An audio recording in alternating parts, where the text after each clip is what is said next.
Logika. Hari ini kita akan membahas tentang salah satu cabang ilmu dari filsafat, yakni logika. Apa itu logika? Logika berasal dari bahasa Yunani, logos, yang artinya akal pikiran. Pengertian umumnya adalah cabang keilmuan dari filsafat yang mempelajari prinsip penalaran yang valid dan berpikir secara tepat. Selanjutnya yakni kita membahas tentang sejarah singkat dari logika.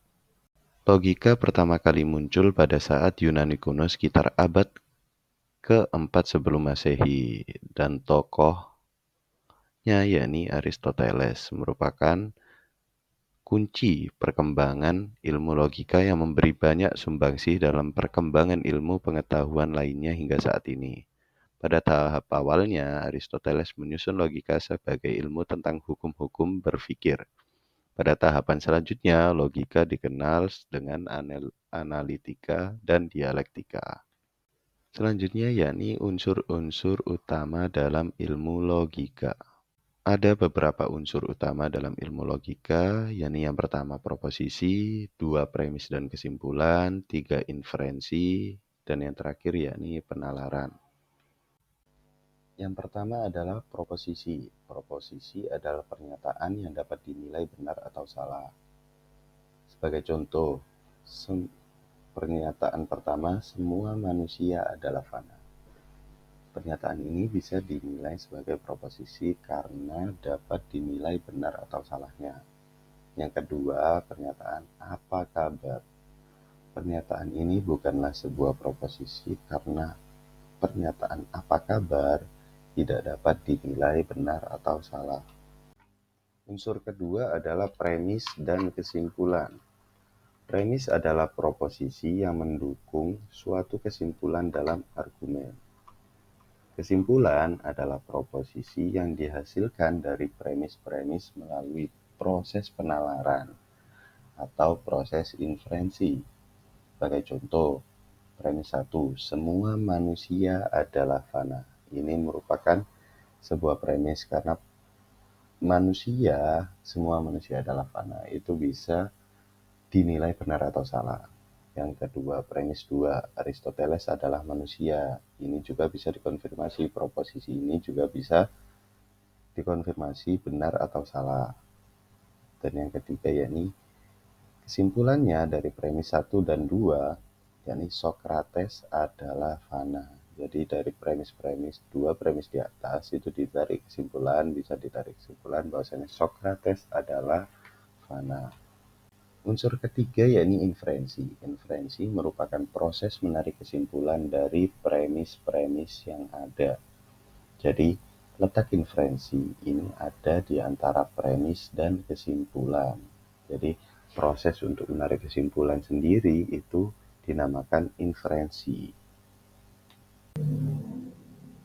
Yang keempat yakni penalaran. Penalaran merupakan proses berpikir sistematis untuk menarik kesimpulan dari premis-premis yang tersedia atau mengumpulkan proposisi-proposisi guna menghasilkan kesimpulan yang dapat dipertanggungjawabkan. Penalaran memiliki prinsip-prinsip tertentu yang memastikan validitas dan konsistensi sebuah argumen. Penalaran mencakup analisis struktur argumen untuk memastikan apakah kesimpulan yang dihasilkan benar secara logis. Ada beberapa jenis penalaran. Yang pertama yakni penalaran deduktif. Penalaran deduktif adalah penalaran yang menarik kesimpulan yang pasti benar jika premis-premisnya benar. Penalaran deduktif didasarkan pada struktur argumen, bukan pada isi. Sebagai contoh, semua manusia bernafas. Premis 1. Premis 2-nya adalah Akbar adalah manusia. Dan bisa ditarik kesimpulan bahwasanya Akbar bernafas. Struktur ini terlihat bahwasanya jika premis-premisnya itu saling berhubungan dan benar dua-duanya, bisa ditarik kesimpulan yang benar juga.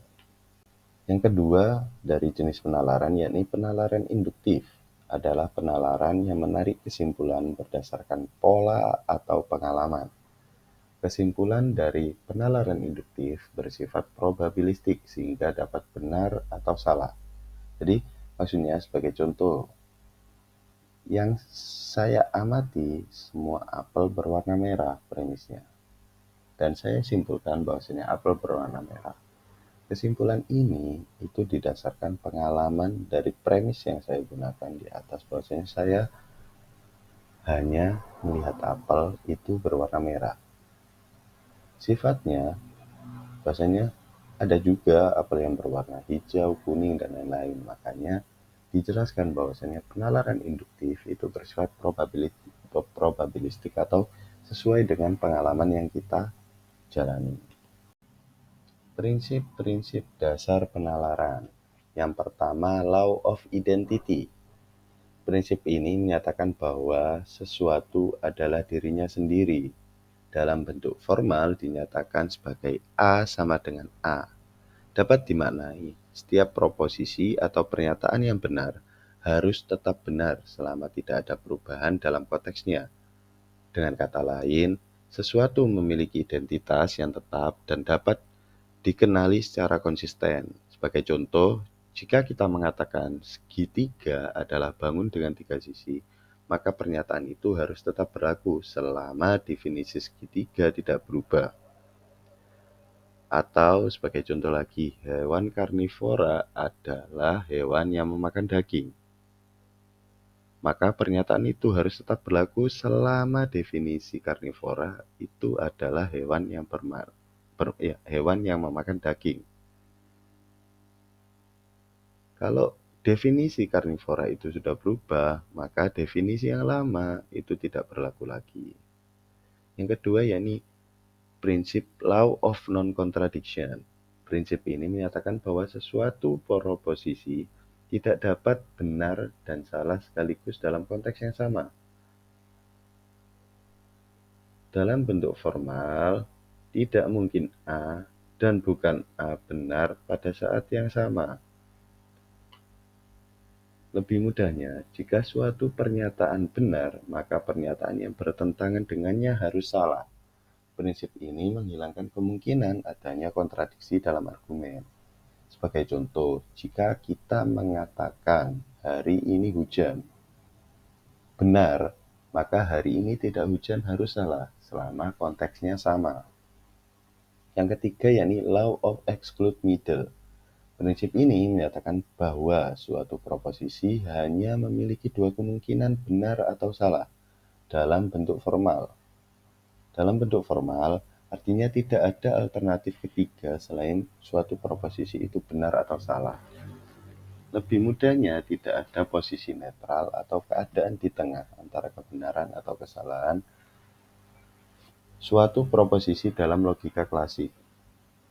Sebagai contoh, pernyataan bumi berbentuk bulat hanya dapat benar atau salah, tidak ada kemungkinan lain di luar pilihan tersebut.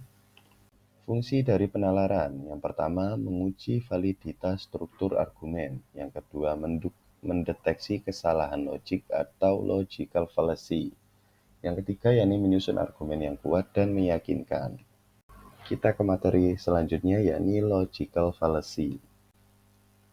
Logical fallacy atau kesalahan logika adalah cacat struktur atau konten di dalam argumen yang menyebabkan kesimpulan menjadi tidak sah atau tidak valid. Fallacy sering terjadi pada penarikan kesimpulan, atau ketika premis tidak relevan atau tidak mendukung untuk ditarik sebuah kesimpulan atau premis-premisnya itu tidak nyambung sama kesimpulannya. Salah satu jenis dari logical fallacy. Jadi logical fallacy itu banyak sekali unsurnya.